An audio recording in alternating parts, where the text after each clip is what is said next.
Welcome to the third of the lectures on the periodic trends. This one will be on ionization energy. And before we start talking about ionization energy, let's review some other terminology. Remember that periods are the rows across the periodic table, while groups are the columns.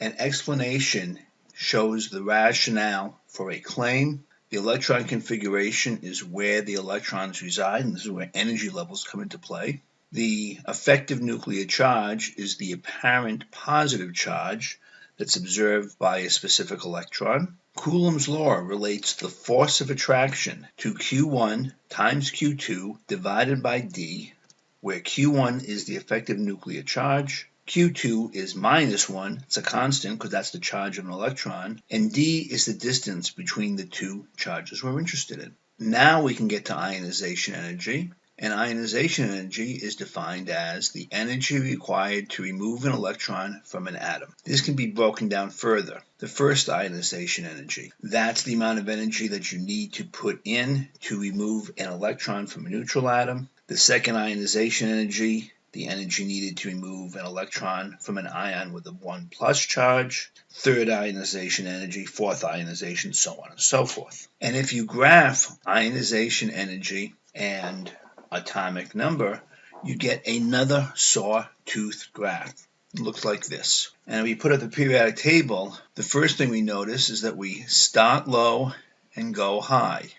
So low to high.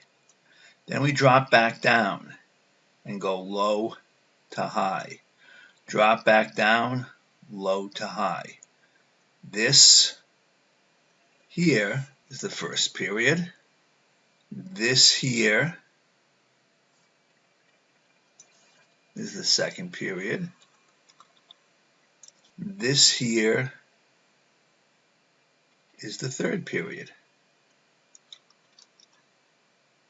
And if you take a look, what you notice is you start, because here is sodium, this is argon.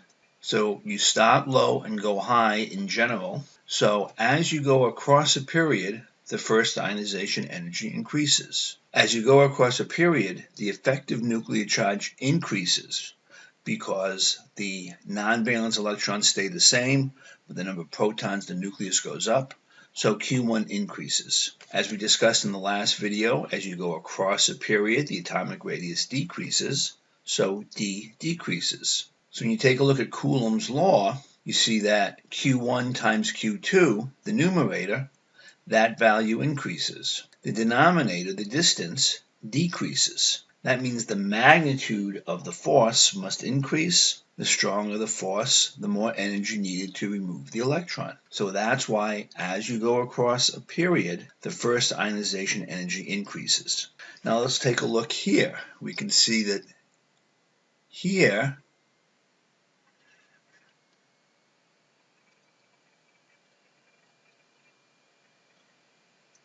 that's group 18. Here, lithium, sodium, potassium, rubidium, cesium, francium. That's the first group. And you notice that each of the values within the first group go down. So as you drop down a group, the first ionization energy decreases. Why is that? Well, within a group, the effective nuclear charge remains the same. As you drop down a group, you're adding an energy level, so you're increasing D. You look at Coulomb's law. We haven't changed Q1 or Q2, so the magnitude of the numerator stays the same, but we have increased D, so the denominator increases. That means the magnitude of F must decrease. The weaker the force, the less energy required to remove the electron. That's why as you drop down a group, the first ionization energy decreases. Now, if you look real carefully at this, and let's take a look at the second period to start with, the general trend is to start low and go high. But you notice there's a blip here and a blip here. This one here is between beryllium and boron, and this one here is nitrogen and oxygen. Group 2 to group 13 and group 15 to group 16. If you look at the next group, the next period, period 3, you notice that there's the blip here and the blip here. Between magnesium and aluminum is this one. And then between phosphorus and sulfur, there's this. And if you look at the other periods, you see the same type of thing. So that raises the question. The question is, why is the first ionization value of elements in group 13 lower than that of elements in group 2? And then the same question about groups 16 and 15. Why does group 16 have a lower first ionization energy than group 15? The answer involves electron configuration and Coulomb's law. So let's start with the difference between group 13 and group 2. So let's take a look at boron and aluminum. The electron configuration for boron is this. The electron configuration for aluminum is this. And what you can see is they both end in p1. Now the p orbital, being a little bit higher in energy, is actually a little further away from the nucleus than the s orbital. So that means there's no change in q1, but the d is slightly larger. Since force is indirectly related to d, the force on a p orbital is slightly less than the force on an s orbital. So it's a little bit easier to take that p1 electron out. However, when you add the second electron, the increase in the effective nuclear charge, the Zeph, outweighs that slight distance, and now the electron is pulled even closer. So that explains the first blip. But what about the second blip? The nitrogen to oxygen and the phosphorus to sulfur. Well, take a look at the configurations. Oxygen has this, where sulfur has this. They both end in p4. Now the p4 suborbital, based upon Hund's rule, you can't double up until every suborbital has one electron, is the first suborbital to double up the electrons.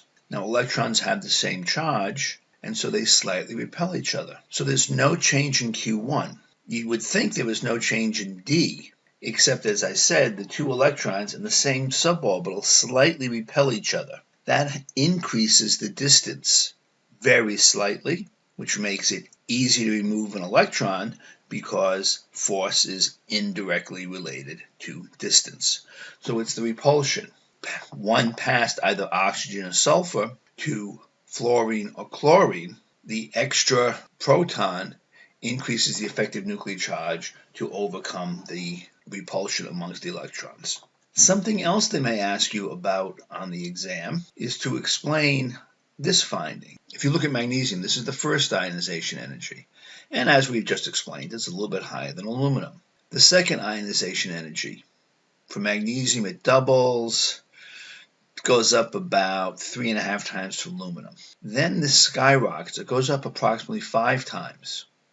Here it less than doubles, goes up about 50%, but this one skies. And so the question they may ask is, why is there such a larger increase between the second and third ionization energies for magnesium than for aluminum? And take a look at the electron configurations. Magnesium has this. Here's the electron configuration for aluminum.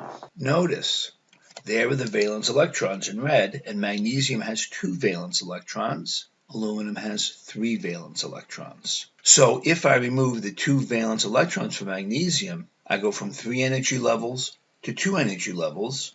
If I remove 2 valence electrons from aluminum, I still have 3 energy levels. With 2 energy levels instead of 3, Q1 goes up and D goes down. That causes a big rise in the force. With the aluminum, the Q1 stays the same. Turns out that the distance decreases just a little bit, so though there is increased force, it's not as big. But that also explains why there's the huge jump between the third and the fourth ionization energy, because after removing the third electron, I've removed all of the original valence electrons, and so I've lost a shell.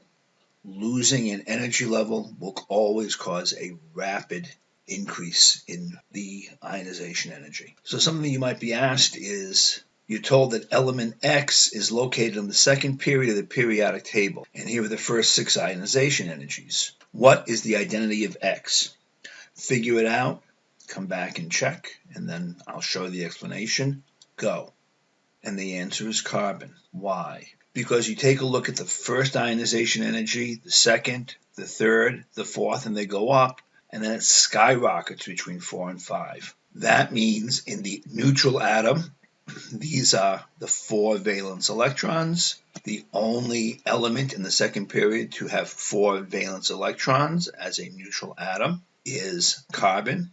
So this must be carbon. So to review, your explanations must include the rationale. As you go across a period, in general, the first ionization energy increases because you are increasing the effective nuclear charge while the radius is decreasing.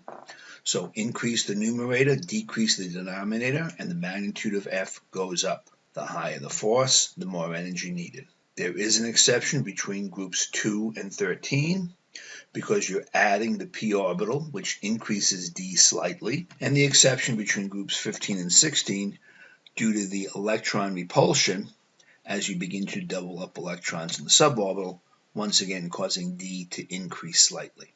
You drop down a group, the first ionization energy decreases. You've added more energy levels. You haven't changed Q1, but you have increased the distance. Since force and distance are inversely related, an increase in D means a decrease in the magnitude of the force. The lower the force, the less energy needed to remove the electrons. When all the valence electrons have been removed from a neutral atom, there's a marked increase in the next ionization energy. Why? There is one less energy level when all of the original valence electrons are removed. That will increase Q1 because you now have fewer non-valence electrons of the ion. The distance to the outermost electrons decreases, so that results in a marked increase in the magnitude of the force, which means that there's a huge jump. And so if you are given a table like this, you should be able to tell how many valence electrons exist in the neutral atom. Just look for the largest magnitude jump. And that finishes ionization energy. There are 3 more periodic trends to talk about: electron affinity, electronegativity, and ionic radius. But rather than doing one video for each, we'll wrap up this topic in the next video.